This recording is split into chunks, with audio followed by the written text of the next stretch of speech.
Hello students, welcome to my channel Science Analytica.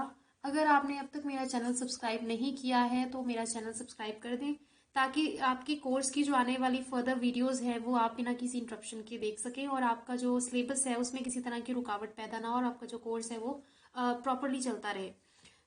हम what we were doing, हम लोग rotational motion की बात कर रहे थे जिसमें हमने सेंटर ऑफ मास का कॉन्सेप्ट स्टडी किया था। अगर आपने वो नहीं देखी है वीडियोस तो वो पहले वो जाकर प्लीज वो वीडियोस प्रीवियस स्टडी करें, तभी आपको ये आगे थोड़ा पता लगेगा। उसी सेंटर ऑफ मास के अंदर हमारा एक जो लास्ट टॉपिक है वो रह गया था, that is motion of centre of मास, जो मैं इसमें कवर कर रही हूँ। So now we know that center of mass क्या होता है, you all know the concept. It is actually the point at the in the rigid body where the whole mass of the body is supposed to be concentrated at that point. It is not actually the real concept. It is basically a mathematical concept. तो उसी को हमने study किया था। हमने centre of mass of the two particle system पहले study किया and then we extend that to the n particle system, and now we are taking into account the motion of the center of mass.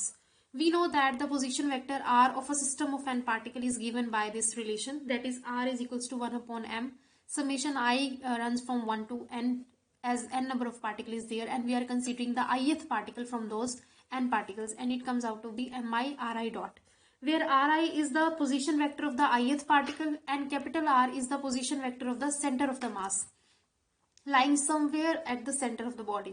ठीक, तो उसके बाद हम लोग इसे cross multiply करें, फाइनली हमारे पास जो रिजल्ट आएगा वो कुछ इस तरह का आएगा आफ्टर ओपनिंग द समेशन।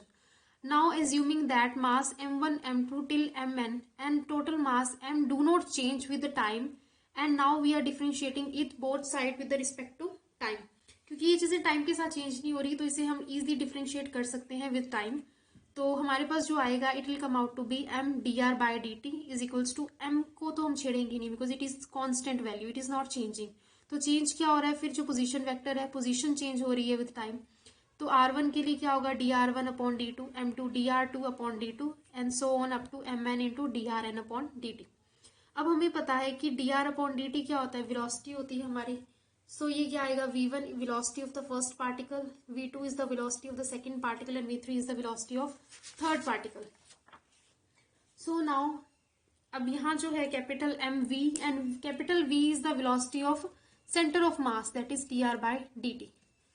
ठीक, again differentiating the second equation with respect to the time, हमारे पास जो आएगी वो क्या आएगी, एक्सेलरेशन आ जाएगी। वेलोसिटी को डिफरेंशिएट करेंगे तो इसमें जो a1 होगी वो क्या है, फर्स्ट पार्टिकल की एक्सेलरेशन है, a2 is of the second particle and till an it is of the nth particle. तो इसमें जो कैपिटल a है वो क्या है, acceleration of the centre of mass है of the system of particle. अब हमें पता है कि न्यूटन सेकेंड लॉ से हमारे पास जो इक्वेशन निकल के आता है m is equals f is equals to m into a, force is equals to mass into acceleration, उसका यूज करेंगे हम लोग। m1 a1 अगर हम करते हैं तो ये क्या आएगा, हमारे पास f1 आएगा, vector sum of all the forces acting on the first particle. Similarly, m2 a2 will give the vector sum of all the forces acting on the second particle. This way on moving will have the sum of the forces, and this will be equal to the sum product of the mass and acceleration of the center of mass. So इससे हमें क्या पता लगता है, therefore the total mass of the system of particle multiplied by the acceleration of the center of mass, it will be equal to the sum of all the forces acting on the system of particle। यानी जितनी भी सारी की सारी force जितनी particles पे लग रही है उतनी ही किस पे लग रही है, अकेले सेंटर ऑफ मास पे लग रही है। यानी अगर हम जितनी भी फोर्स है हमारी सारी की सारी एक्सटर्नल फोर्स किस पे लगाते हैं, सेंटर ऑफ मास के ऊपर लगाते हैं, it will create the same effect as it is applied on the different number of particle present in the body. So हम क्या कह सकते हैं कि center of mass of the system of particle moves as if the entire mass of the system were concentrated as the center of mass and all external forces were applied to the point. इसे ये जो external force है वो इस तरह से distributed है कि ये लग रहा है कि ये सारी की सारी फोर्स कहाँ लग रही है, आपकी सेंटर ऑफ मास के ऊपर ही लग रही है। So this we are done with the concept of centre of mass. अब तक तो हम काफी आर्टिकल इसकी कर चुके हैं तो आपको थोड़ा आइडिया हो गया होगा। Now we are moving to the next topic in the same chapter, that is linear momentum of system of particles. हम रिजिड बॉडी की ही बात कर रहे हैं अब भी, और रिजिड बॉडी में क्या है, collection of particles and number of particles are lined within the body, तो उन्हीं की बात होगी। अब लीनियर मोमेंटम भी हम उसी सिस्टम ऑफ पार्टिकल की बात करेंगे। Consider n particles of the mass m1 m2 running to mn. It is moving with the velocities v1 v2 and till vn respectively. Particles may be interacting and external forcing acting on them. यानी interacting का मतलब क्या है कि उनमें mutual भी forces लग रही हैं प्लस एक्सटर्नल फोर्स भी एक्ट कर रही है उनपे. तो for system of n particle linear momentum of the system क्या होगा. अगर आपके पास एक पूरी रिजिड बॉडी है जिसमें क्या है एन पार्टिकल्स लाई कर रहे हैं, सबका जो लीनियर मोमेंटम है क्या होगा, अलग होगा, है ना. So on p n. तो अब जो total linear momentum of the body निकलेगा वो कैसे निकलेगा, इन सबको इंडिविजुअल पार्टिकल का जो लीनियर मोमेंटम है उनको ऐड करके निकलेगा. तो अब ये जो आएगा मेरे पास क्या आएगा, m1v1 plus m2v1 till mn/vn. Now if m is the total mass of the system of n particles concentrated at the center of mass and capital V is the velocity of the center of mass, तो उस case के अंदर जो हमारा total momentum of the body होगा वो क्या होगा, mass capital M mass of which is the total mass of the n system n particle system and into capital V which is the velocity of the centre of the mass. On differentiating, अगर हम इसे differentiate करें तो मेरे पास क्या आ जाएगा, m dv/dt आएगा इस पोर्शन को. और ये क्या होता है, एक्सेलरेशन होती है मेरे पास. फर्दर ये जो मेरी पूरी फॉर्म बन जाएगी वो किसकी बन जाएगी, न्यूटन सेकेंड लॉ की, जिसके according F is to dp/dt होता है. ठीक. और जब ये m में आया है तो ये किसके बराबर होगा, F एक्सटर्नल के बराबर होगा. This is the second Newton second law extended to the system of particles. अब तक हमने सिंगल पार्टिकल के लिए हम लोग एक सिंगल बॉडी के लिए न्यूटन सेकेंड लॉ लगा रहे थे, लेकिन अब ये क्या है, पूरी सिस्टम ऑफ पार्टिकल्स के लिए. तो इससे हम क्या कहते हैं कि in an isolated system the vector sum of external forces acting on the system is 0. जितनी भी एक्सटर्नल फोर्सेस होती हैं, है ना, उनका अगर वेक्टर सम अगर हम 0 कर देते हैं पार्टिकल का, तो हमारे पास क्या आ जाएगा, जो लीनियर मोमेंटम है वो क्या हो जाएगा बॉडी का, एन पार्टिकल सिस्टम की बॉडी का क्या होगा, वो कांस्टेंट होगा. टी कांस्टेंट होगा which means m v constant होगा. ठीक. अब एम तो कांस्टेंट है, ये मास तो चेंज नहीं हो रहा विद टाइम, तो इससे पता लग रहा है कि क्या हमारा कांस्टेंट है, वी भी कांस्टेंट है. तो if the total external force acting on the system is 0, the centre of mass move with a constant velocity, that is move uniformly along a straight line like a free particle. अगर body के ऊपर कोई भी external force act ना करे तो उस case के अंदर जो उसका सेंटर ऑफ मास है बॉडी का, वो क्या करेगा, कांस्टेंट वेलोसिटी से मूव करना स्टार्ट कर देगा. और ऐसा लगेगा हमें कि जैसे कि उसके ऊपर कोई फोर्स लग ही नहीं रही और वो एक फ्री पार्टिकल की तरह मूव करेगा. ठीक. तो नेक्स्ट अब आता है हमारे पास, ये तो था लीनियर मोमेंटम का concept for system of particle. Next हम बात करेंगे एंगुलर वेलोसिटी ओमेगा, जिसकी बात मैंने पहले भी की थी, और लीनियर वेलोसिटी की, दैट इज v, जो हमारी होती है नॉर्मल. ठीक. लीनियर मोशन में हम लीनियर वेलोसिटी की बात करते हैं और रोटेशनल मोशन के अंदर हम लोग क्या करते हैं, एंगुलर वेलोसिटी की बात करते हैं. तो इन दोनों में रिलेशन क्या है हम वो डेवलप करेंगे. देखिए, एंगुलर वेलोसिटी की पहले मैं बात करती हूँ. इन pure rotation of a rigid body about a fix axis every particle of the body moves in a circular position which lies in a plane perpendicular to the axis and has its center lies on the axis. इन्होंने कहा है कि जब भी एक rigid body क्या करती है, किसी फिक्स एक्सिस के अबाउट रोटेट करती है, तो उस बॉडी के अंदर जितने भी पार्टिकल होते हैं वो क्या करते हैं, एक सर्कुलर मोशन क्या करते हैं, एग्जिबिट करते हैं. इस तरह से करते हैं कि उनका जो ये मोशन होता है वो एक्सिस के परपेंडिकुलर होता है. यू कैन इजिली ऑब्जर्व कि ये जो मोशन होता है वो किसके, इस एक्सिस के परपेंडिकुलर है, ये जो सर्कल आ रहा है. और मोर ओवर जो इनका सेंटर होता है वो क्या करता है, इस एक्सिस के ऊपर लाई करता है. Now we are having a rigid body in XY plane rotating about a fix axis that is Z axis. ठीक. A particle at point P, this is P, a particle at point P will describe a circle having its centre C lying on OZ with radius small r, and this circle is actually perpendicular, which is a distance perpendicular distance of the point P from the axis. This r is at a perpendicular distance from the axis of rotation. ठीक. तो ये तो थी structural description about it. Now जो linear velocity v of the particle है at p, it is shown along the tangent to the circle at any point. अगर हमें velocity बतानी है पार्टिकल की तो वो क्या है, it is given by this tangent v. ठीक. इन स्मॉल टाइम इंटरवल, और हमने ये कंसीडर किया है कि small time interval delta T के अंदर जो पार्टिकल है वो कहाँ से कहाँ पहुंच गया है, एंगुलर डिस्प्लेसमेंट करके वो P से P डैश पे पहुंच गया. तो क्योंकि ये सर्कुलर मोशन है, लीनियर तो है नहीं, लीनियर मोशन में तो हम लीनियर सिंपल डिस्प्लेसमेंट की बात करते हैं, लेकिन अब ये सर्कुलर मोशन है, रोटेशन है, तो इसमें हम लोग किसकी बात करेंगे, एंगुलर डिस्प्लेसमेंट की। जो डिस्प्लेसमेंट होगी वो एंगल की फॉर्म में होगी।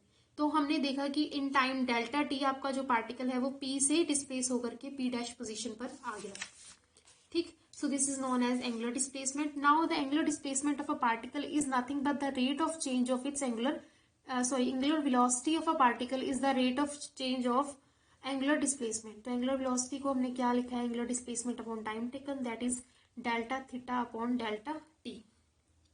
अगर मैं डेल्टा टी को टेंस टू 0 कर दूं इंस्टेंटेनियस निकालने के लिए, तो मेरे पास ये क्या हो जाएगा, D theta upon d T, और यही जो D theta upon d T है वो क्या है, एंगुलर वेलोसिटी है, which is represented by the symbol omega.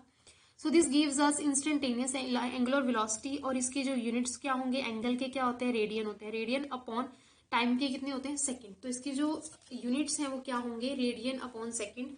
Unlike उसकी तरह नहीं, जो लीनियर वेलोसिटी होती है उसके तो मास पर यूनिट्स मीटर पर सेकंड होते हैं। ठीक, तो इसकी क्या होते हैं, रेडियन पर सेकंड। सब नेक्स्ट है, हम रिलेशन बताएंगे एंगुलर वेलोसिटी के अंदर और लीनियर वेलोसिटी के अंदर क्या रिलेशन होता है। नाउ अगर हमने मान लिया कि particle is moving along a circular path of radius r, a particle is moving in a circular path having radius r with centre O with uniform angular speed omega, and the speed of the particle is given omega at any instant of time that the particle be at a, where OA is equals to r, which is the radius of the circle. In small time delta t, let the particle reach the point at p, tracing the angle AOB delta theta, and your OB is equals to r plus delta r. तो इसीलिए जो हमारा AB आएगा वो क्या आएगा, basically अगर आप वो ट्राइंगल लॉ भी लगा करके चलते हैं कि O A plus A B is equals to O B, ठीक, तो उस केस के अकॉर्डिंग भी ये होगा ना, O A plus A B is equals to O B. इसमें मुझे ए बी अगर अलग करना है तो क्या होगा, ओ बी माइनस ओ ए होगा, और ओ बी हमारा कितना है, आर प्लस डेल्टा आर है, माइनस ओ ए कितना है, आर है। तो फाइनली जो मेरा ए बी जो डिस्प्लेसमेंट आएगी एंगुलर वो कितनी आएगी, डेल्टा आर आएगी। अब ये जो हमारी ओमेगा था है ना, एंगुलर वेलोसिटी वो कितनी थी, delta theta upon delta T. अब जो डेल्टा थीटा है उसको हम अगर अलग करते हैं तो मेरे पास ये रिलेशन आएगा, omega into delta t. Now we know that delta r upon r कितना होगा हमारे पास, क्योंकि थीटा हम आपने ये जो है रिलेशन पढ़ा होगा कि angle is equals to arc upon radius.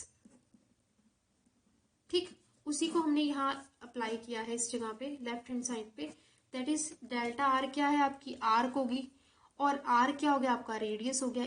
तो इस एंगल की जगह मैं लिख सकती हूँ आर्क अपॉन रेडियस, मैंने वही लिखा है, और यहाँ ओमेगा इंटू डेल्टा टी तो था ही। अब इस डेल्टा टी को हम नीचे लेकर के जाए, ओमेगा इंटू आर कर दें, और अगर अब हम चाहते हैं कि हम इंस्टेंटेनियस वेलोसिटी निकालें तो उसके लिए जो हम लिमिट है वो क्या लेते हैं, डेल्टा टी टेंस टू 0 लेते हैं दोनों तरफ। तो मेरे पास जो फाइनली आएगी ये करने के बाद वो होगा कि v is equals to omega R. तो ये आपका क्या है, फाइनल रिलेशन है, and it is giving the relation between the linear velocity and angular velocity, where v is the linear velocity and omega is the angular velocity. ठीक, so just as in pure translational, all the particles of the body have same linear velocity at any instant of time. In pure rotation all particles have same angular velocity. Linear देखिए translational के अंदर क्या होता है, सभी particles की linear velocity same रहती है, लेकिन अगर मैं रोटेशन की बात करती हूँ तो उनकी क्या है, एंगुलर वेलोसिटी सेम होती है, उनकी जो लीनियर वेलोसिटी वो वेरी करती है। क्यों, क्योंकि उनका जो डिस्टेंस आर है वो हर पार्टिकल के लिए अलग है, तो जिस वजह से जो उसकी वैल्यू ऑफ लीनियर वेलोसिटी होगी वो भी क्या होगी, डिफरेंट होगी। Although angular velocity omega of all the particle is same, but v is different for all the particle as the particles are at different distance from the axis of rotation. तो ये तो था हमारा relation दोनों के बीच में। अब हम बात करेंगे एंगुलर एक्सेलरेशन की। एक्सेलरेशन नॉर्मल लीनियर मोशन में क्या होता है, rate of change of velocity, that is यहाँ भी वही चीज है कि change in velocity upon time taken, और वेलोसिटी क्या है, w2 minus omega 2 minus omega 1 लिख लिया हमने, क्योंकि ये फाइनल है और ये इनिशियल है upon time taken delta T. तो इसको हम लोग क्या कर सकते हैं, चेंज बताते हैं डेल्टा से, delta omega upon delta T होगी। इंस्टेंटेनियस निकालने के लिए हम लोगों ने वही चीज करनी है कि लिमिट टेंड्स टू 0 कर देनी है, और जो हमारे पास क्या आ जाएगी, इंस्टेंटेनियस वैल्यू आ जाएगी, वो कितनी आएगी, delta omega upon delta T. अब क्या, ओमेगा को अगर हम फर्दर लिख सकते हैं, जो हमें पता है कि वो क्या होता है, delta T upon delta T, sorry delta theta upon d T, which is actually nothing but the angular displacement upon time taken. तो ये हमारी एंगुलर वेलोसिटी की है, और इसी को फिर हम एक्सेलरेशन को भी क्या कर सकते हैं, फर्दर यही एंगुलर डिस्प्लेसमेंट की फॉर्म में लिख सकते हैं, that is D square theta upon d T square. अब इसी तरह इनके बीच में क्या रिलेशन होता है, एंगुलर एक्सेलरेशन और हमारी लीनियर एक्सेलरेशन के बीच में। लीनियर एक्सेलरेशन हमारी क्या होती है, ओमेगा आर होती है। वी को क्या लिख सकते हैं हम, अगर मैं इसे क्या करूं, टाइम से डेरिवेटिव दूं, दोनों तरफ डिफ्रेंशिएट करूं विद रिस्पेक्ट टू टाइम, तो मेरे पास कुछ ये आएगा। अब d v by D t क्या होता है, एक्सेलरेशन होती है, सबको पता है। और D omega by D t क्या होता है, अल्फा होती है, एंगुलर एक्सेलरेशन होती है, इनटू क्या होगा, आर। तो इससे अब ये दोनों के बीच में क्या होगा, क्रॉस प्रोडक्ट होगा। तो ये एक्सेलरेशन और इसके बीच में क्या रिलेशन है, A is equals to alpha R, जैसे कि इसमें था लीनियर वेलोसिटी और एंगुलर वेलोसिटी में वी इंटू ओमेगा आर। तो ये आज जो हमने किए वो सभी जनरल कॉन्सेप्ट थे रोटेशनल मोशन के। हमने लीनियर मोमेंटम की बात की, वेलोसिटी की बात की, और उनके लीनियर का और रोटेशनल वेलोसिटी का रिलेशन देखा। फिर वेलोसिटी के बाद एक्सेलरेशन की बात की, और फिर उसका जो रिलेशन है एक्सेलरेशन का एंगुलर और लीनियर के अंदर, वो हमने डेवलप किया। सो ये हमारे बेसिक टर्म्स जो सी थी रोटेशनल मोशन से जो रिलेटेड थी, वो आज हमने कवर की है। So we are done with this video. Hope you like it. Even if you like it, don't forget to press the like button and do share this video with your friends. And don't forget to subscribe my channel for further videos. ताकि इसी segment के अंदर जो next आने वाली videos हैं course की, आपके फिजिक्स के कोर्स की, केमिस्ट्री के कोर्स की, एंड स्पेशली इस चैप्टर की जो रिमेनिंग वीडियोस हैं, ताकि वो आप इजीली देख सकें। Hope you like it. Thank you so much once again.